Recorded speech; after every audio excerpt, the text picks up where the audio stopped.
আসসালামু আলাইকুম। আমার কলিজার ভাই ও বোনেরা, আপনারা সবাই কেমন আছেন? আশা করি সবাই ভালো আছেন। আমিও ভালো আছি, আলহামদুলিল্লাহ। তো প্রতিদিনের মতো আজও একটি নতুন ভিডিও নিয়ে আপনাদের মাঝে হাজির হলাম। সকাল থেকে ভিডিওটা শুরু করলাম। আমি আর নাস্তা তেমন কিছুই বানাই নাই, শুধু ১ কাপ চা বানাইলাম। আর গতকালে রাতের একটু তরকারি ছিল, রুটি ছিল, ওইটা দিয়ে আমি নাস্তা করে নিতেছি। তো নাস্তা করার পর এই যে বাজার থেকে বাজার নিয়ে আসছে, এগুলো আমি এখন গুছায়ে নিতেছি। তো এই যে সিমগুলো আনছে, সিমগুলো আমি বাত্তিগুলা বাইছা নিব। তো যেগুলো একটু বেশি হয়েছে, হালকা বাত্তি হয়েছে, সেগুলো আমি নিরামিষ রান্না করব, সরিষা দিয়া বাগার দিব। তো আপনারা কে কে নিরামিষ সিমটা খান আমাকে জানাবেন। তো আমি এখন এই যে সিমের বাত্তি হয়ে গেছে না সিম, এখন এগুলো আমি এইভাবে নিরামিষ খাবো। তো কথা বলতে বলতে আপনাদের সাথে আরেকটা কথা বলতে চাচ্ছে, আপুরা ভাইয়ারা, আমার ভিডিওতে আমি ভিডিওর নিচে কমেন্ট করতে পারি না। আপনাদের ভিডিওর নিচে গিয়া অনেক সময় আমার ভিডিও থেকে জানি না কেন কমেন্ট শো করে না। তো আপনারা কমিউনিটিতে একটু চেক করবেন। আমি কিন্তু কমিউনিটিতে কমেন্ট করি।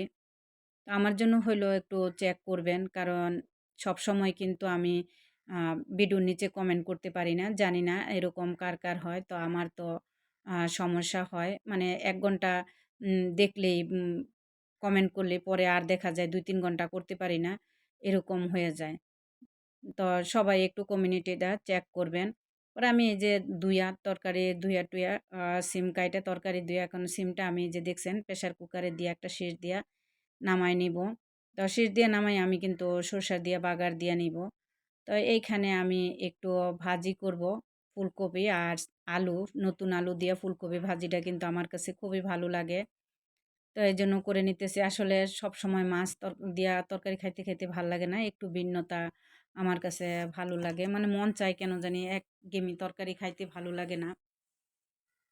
তো এইজন্য ফুলকপি আর নতুন আলু দিয়ে একটু ভাজি করে নিতেছি। তো এই ভাজিটা আমার কাছে খুবই ভালো লাগছে। খাওয়ার পরে বয়েস দিতেছি।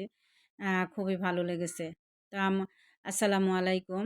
আমার প্রিয় ভাই ও বোনেরা, আপনারা সবাই কেমন আছেন? আমার ভিডিওটা দেখতে, দেখতে যারা এই পর্যন্ত চলে আসছেন, প্লিজ প্রতিদিনের মতো আজও একটা ছোট্ট রিকোয়েস্ট আপনাদের মাঝে করতে চাই। আমার ভিডিওটাতে একটা লাইক দিয়ে ভিডিওর বাকিটা সময় আমার সঙ্গেই থাকুন। আশা করি ভালো লাগবে। আজ হয়তো আমার ভিডিওটা ভালো লাগে না, কাল হয়তো ভালো লাগতেও পারে। কখন কার কোন কাজ দেখে ভালো লাগে কেউ বলতে পারে না। দেখতে থাকুন, দেখতে, দেখতে ভালো লাগা হয়ে যাবে। তো এই যে আমার ভাজিটা আমি ভালো মতো করে নিতেছি। তো ভাজিটা যত ভাজা হয় আমার কাছে কিন্তু ততই ভালো লাগে। তো এখন আমার এই যে ভাজি করা শেষ। আমি এখন সরষা দিয়া ওই সিম তরকারিটা বাগার দিব। তো এই যে সরষা দিয়ে রাখছি, সরষাটা হয়ে গেছে। এখন আমি বাগার দিয়ে নেব। তো এইভাবে আপনারা সরষা দিয়া সিমটা খেয়ে দেখবেন, আমার কাছে অসাধারণ লাগে। তো আমি আলু দেই। আজকে আবার আমার ঘরে আলু ছিল না, এইজন্য আমি আলুটা দেই নাই। আলু দিলে আমার কাছে আরও বেশি ভালো লাগে। তো বলছিল যে আইনা দে, একটু দেরি করো। তো আমার রান্নার দেরি হয়ে গেছে, এইজন্য আমি আর দেরি করি নাই, রান্না করে ফেললাম।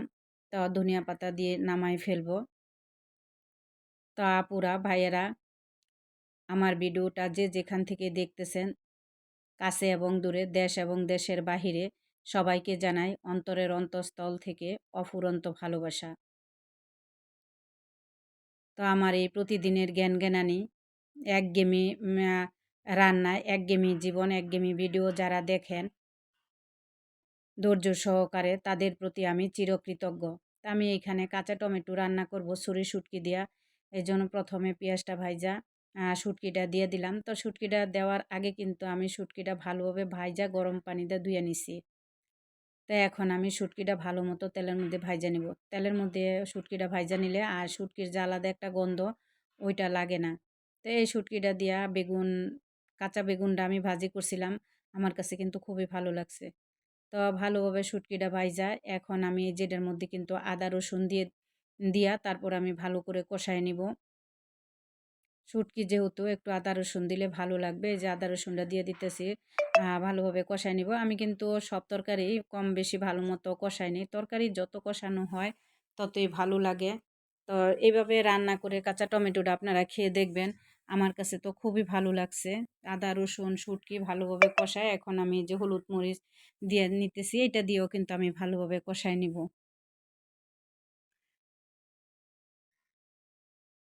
তা আসলে রান্নাটা যে যেভাবে খায়, যার কাছে যেভাবে ভালো লাগে সে সেভাবেই খাবে।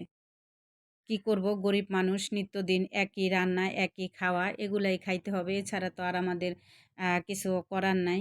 এখন যে শীতের যে সবজিগুলা এগুলাই প্রতিদিন খেতে হয়। তো গরিব হইলে বুঝা যায় যে গরিবের কি জ্বালা। যদি তুমি গরিব হও, তোমার নিজের আত্মীয়-স্বজনগুলাও দেখবা একদম কাছের আত্মীয়-স্বজন যারা আছে তারাও দেখবা তোমারে এড়ায়ে চলবে। আর যদি তোমার টাকা থাকে, ধন-সম্পদ থাকে তাহলে দেখবা দূর সম্পর্কের তোমারে আত্মীয়গুলাও তোমারে আ প্রতিদিন ১ বার ২ বার খোঁজখবর নিবে, কেমন আছেন? কি লেনদেন? সবাই খোঁজখবর নিবে, অনেক কিছু করবে।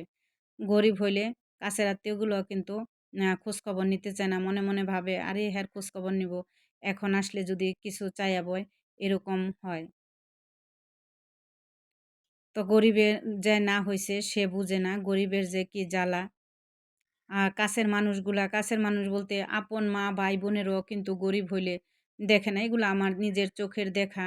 একটা মেয়ে যদি গরিব থাকে, মানে একটা মায়ের যদি ৫ টা সন্তান থাকে, একটা সন্তান যদি গরিব থাকে, মাও এরকম করে। আমার নিজের অনেক দেখা, আমার নিজের চোখেরই দেখা অনেক মাও সেই মেয়েটাকে বেশি প্রশ্রয় দেয় না। মনে করে সে আসলেই না জানি কিছু চায়।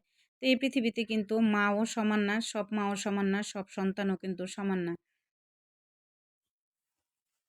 তখন কিন্তু ভালোবাসা অনেক কইমা যায়, দেখতে পারে না, অনেক অবহেলা করে। কত মানুষ যে এরকম বাবার বাড়ি আইসা কান্নাকাটি করে যায়। আসলে বাবা ছাড়া কিন্তু বাবার বাড়ি আসলে ভালোবাসা থাকে না, বাবার বাড়ি থাকে না। যার বাবা নাই সেই শুধু বুঝে যে বাবার বাড়ির অভাব কি জিনিস। হাজারো কষ্টের মাঝেও কিন্তু বাবারা কিন্তু মেয়েদেরকে অনেক বেশি ভালোবাসে, অনেক বেশি ওদেরকে করে। যত কষ্টই হোক মানে বাবা থাকলে আসলে বাবার বাড়ি অন্য রকমের একটা চাহিদা থাকে, ভালোবাসা থাকে। মেয়েরা গিয়েও সাহস পায়। আসলে মেয়েদের জীবনটা জানি কেমন, বছরের পর বছর বাবার বাড়ি থেকে বড় হইয়া অন্যের বাড়ি চলে গেলে বাবার বাড়িটা কেমন জানি পর হয়ে যায়। আসলে এই জীবনটা কেমন আমি বুঝি না কেন এরকম এটা হইল। খুব খারাপ লাগে যখন মানে চিন্তা করি, ভাবি যে না, বাবার বাড়ি এখন পর হয়ে গেছে, যাইতে পারি না। এটাই প্রকৃতির নিয়ম, এটাই আমরা সবাই মেনে নিছি। তো আমার ভিডিওর মধ্যে আমার কথায় যদি কারো মনে কোনো কষ্ট লেগে যায় তাহলে সবাই ক্ষমার দৃষ্টিতে দেখবেন। কারণ আমি মানুষ, মানুষ মাত্রই ভুল। তো এই যে রান্না করে গোসল করে নামাজ পড়ে খেতে আসলাম। তো আগের দিনের একটু শিং মাছ ভুনা আছিল, ওইটা দিয়ে আবার আমি ভাতগুলা ভেজে নিছি, সেগুলা খেয়ে নিতেছি। তো সবাই আসুন খেতে। খেতে, খেতে আপনাদের কাছ থেকে বিদায় নিতেছি। সবাই ভালো থাকবেন, সুস্থ থাকবেন, নিজের প্রতি খেয়াল রাখবেন।